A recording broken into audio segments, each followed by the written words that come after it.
ciwo na mata abin da ke kawo yawan zubar jini a wajen mata masu haihuwa da kuma wanda ba sa haihuwa.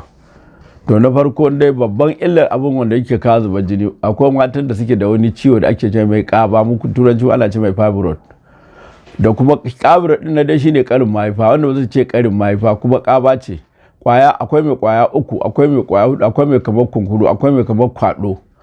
To duk wannan abin ta zo wajen mahaifan mutum ta buɗe, sai ka ga jini ne ta zuba. Ba hana mace ta haihuwa, wata kuma tana hana mace haihuwa don takan ɗauke mata ya tsige mata kwayoyin haihuwarta. To mu idan an zo muna ba da magani za ta je ta kwailo ta gaba ɗaya da ikon Allah ba mu lakanin, muna kuma iya ƙoƙarin mu don duk matan da ga sun cika gidan nan daga ko ina, Legas, Ghana, ina ne, ni ba na talla, amma za ga an zo an karɓi maganin kuma an ji an fitar da ƙaba. Jirajirai ko aka mana 20, za a kawo mana 30 kullum, wanda aka ba da magani Allah ya ba su yaya ba mu ba. Saboda haka muna iya ƙoƙarin. Akwai kuma zubar da jini, za ta je ta allura family planner, ba ta karɓe ta ba, ta dinga saukar da jini zai dinga zuba shar kuma mai kiliya. In ka ga jinin jato na family planner ne, in ka ga baki kuma ya zama na cuta, ya daɗe kuma yana zubowa. Akwai kuma wadda ciwon sanyi infection ya mata yawa, har ya mata kanta infection. To idan infection ya mata kanta, shi kansa infection din yana yin chronic. To yi chronic zai dinga zubar da jinin, amma jinin baki, shi ma yana hana mace haihuwa da ɗaukewar sha'awa. Yasa za ka samu yansu mata da yawa za ga yawanci suna zubar da jini kuma haihuwa ta tsaya musu, ko aure suke da mazajen su ba sa gamsuwa. To wannan abubuwa wanda ba a gane ba, sai a je gwamnati ba a sani je ƙara wa barnar dawaki. Don haka duk ba da magani irin namu na gargajiya, mu da ba talla muke ba, an ka je in ya tabbata bai da maganin da zai ba mace, kai ya fara bata magani, don wanda zai je bata ciki, ya bata mata ciki ta zubar da jini. Yawa wata kuma ba ta da karfin mahaifa, za ta zauna tana toye kwai tana ci. Kwai yana sa mahaifa ta zama ta yi rashin kwari, ba ta rike ɗa, ko ciki ya fara nauyi sai ya fice da mafarke wanda mace tana yi. Wani in ina zuwa mata, wata tana cin abinci, wani miji na binta, wata mace ta kama mata ciki, shi ma yana kawo bari gun mata. Don muna taimako akan wannan, Allah yana kawo saukin abin. To saboda haka, amma ainihin important wanda yake zubar da jini ga mace shine wannan karin, shine ƙaba, fibroid, shi ake ce masa fibroid da turanci, da Hausa mu ce ƙaba ciki. Akwai mai kwaya 3, akwai mai kwaya 4, akwai mai kamar kunkuru, akwai mai kamar kwado. To duk suna iya ɓararwa da mace ciki.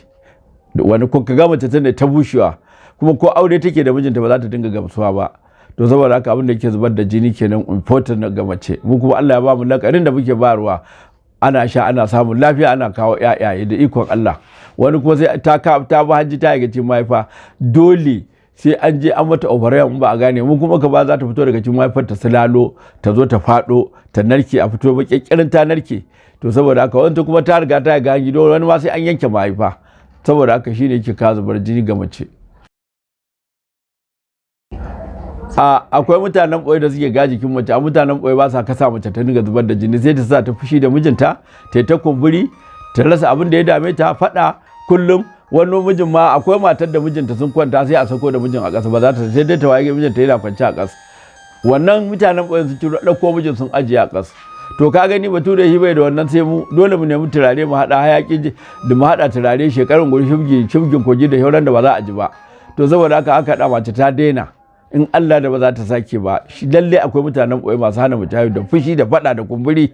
Yau wasu kuma ƴan matan ƙarya suke, ba aljanun ba san miji su ce suna da aljanu, ta zazzare ido.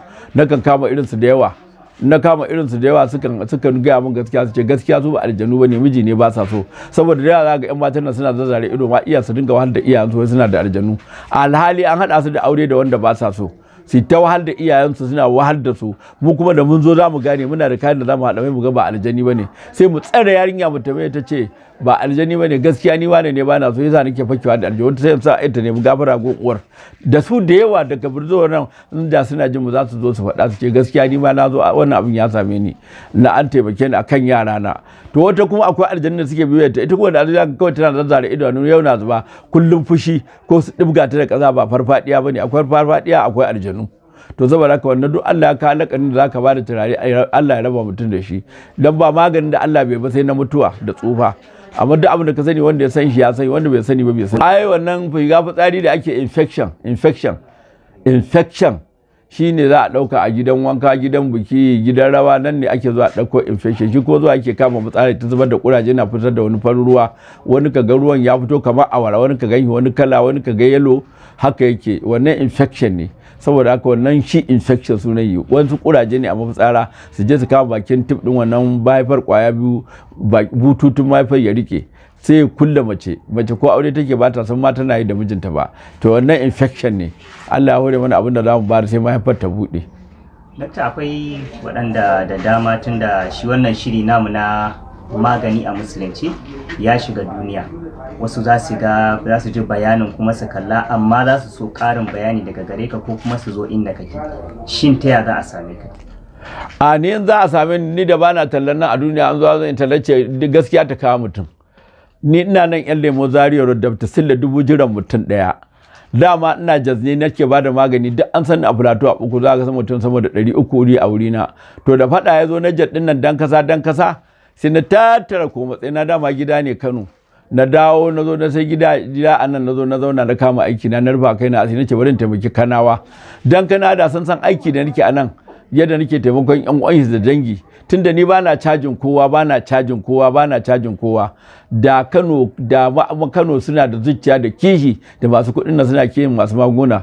Ni da yanzu an gina min gidan sama hawa 5 ko 10 don aikin nan, amma da yake ba su da kishi, shi muka tattara muna yin abu mu saboda Allah, ba ma bara kuma ga kowa. Ta gwamnati kanta ta san mu, muna mitin da su, muna da kungiya, muna mitin, amma mitin nasu na kungiyar Kano ba ta da wani kungiya na haɗa kai, saboda duk haɗa kan da aka yi sai ya wargaje, sai wance ce shine shugaba, mu ba san haka ba. Shine ya kawo dalilin da yasa ka ga cewa in ana son a san mutum gaskiya, ka ba mutum magani ya sha ya ji lafiya, ya gaya mu wancan ya gaya mu wancan.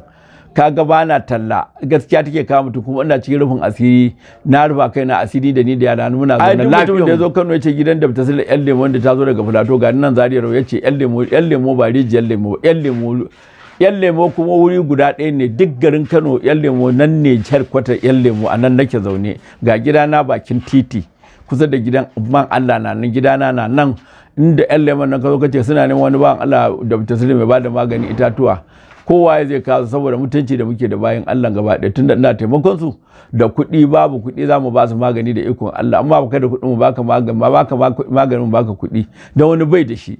Mu a haka muke, ba ma yanke maganin mu kuɗi, kuma ba mu taɓa haɗa maganin mu da na bature ba. Maganin mu ice za mu baka, ba ruwan mu da na bature. Yawa ba irin wanda zai ɗewa maganin bature ya zo ya daka haɗa da garin maganin gargajiya yana ba mutane yana tallaba. Dan da yawa za ka ga sun kawo maganin Hausa sun daka maganin bature suna ba mutane, mu ba ma haka. Kaga wannan bai san magani.